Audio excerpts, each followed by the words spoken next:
Hello YouTube and welcome to Go Girl Gaming's coverage of the game Arche. On this channel I'll be covering housing, farming, crafting, auction house use, trading, and updates. And this video is an update video as we are only so many hours away from the Conquest of Auroria patch, which is scheduled to go live November 4th, 2014. For North America, it'll be 8 a.m. Pacific, 11 a.m. Eastern, and is scheduled to last approximately 6 hours. This patch will update Arche to version 1.2, build 4.14. The items that are relevant to what I cover are as follows. There will be 6 new lands opening up: Nui Maria, or Mari, Heedmar, Markala, Comlands, Exhalak, and Sun Gold Fields. The first 4 are the ones that will contain housing. Housing will not be available until a guild claims the zone, however that works. So we'll find out how that works once it goes live. They are adding a illustrious storage chest recipe, which will give you the ability to build an 80 slot storage chest using the carpentry workbench. Presumably this recipe will be available either on Mirage Isle or from the carpentry merchant, or both. I do not personally have high hopes for this item, as if it follows suit with the 10 and 20 slot craftable storage chests, the mats will be outrageous. But I will take a look and see what the mats are and report back to you in another video. They are reducing the vendor sale price for Archeum tree saplings from 1 gold to 10 copper.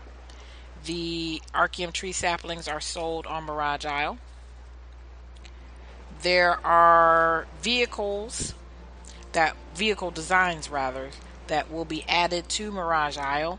They are the Apex Squall Car, the Aziz Glider, the Moonshadow Glider, the Red Dragon Glider, and the Thunderbolt Glider.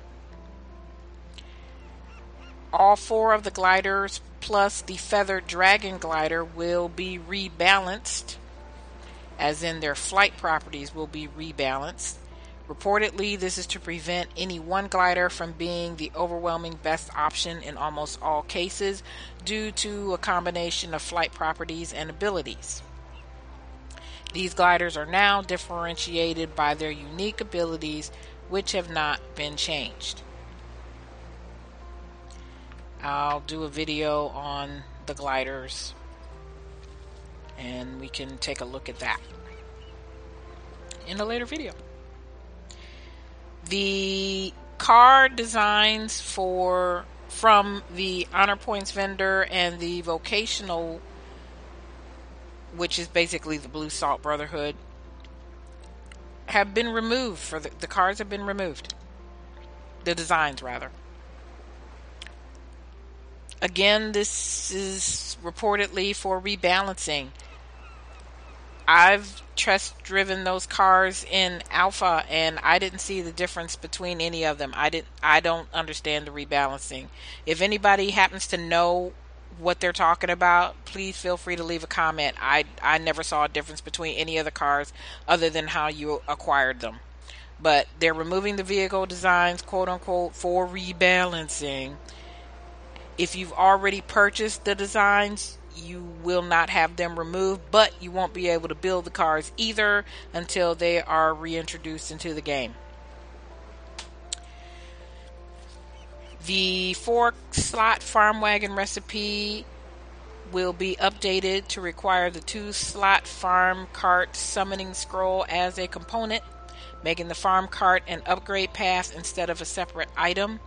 I will be doing a video covering the materials, alpha versus now, once that's available. We already have, many members of my guild already have the farm wagon recipes, so it'll be interesting to see what the materials are. It will also be very annoying if they left the materials completely the same, because then the farm wagon will be more expensive now to build than it was in alpha.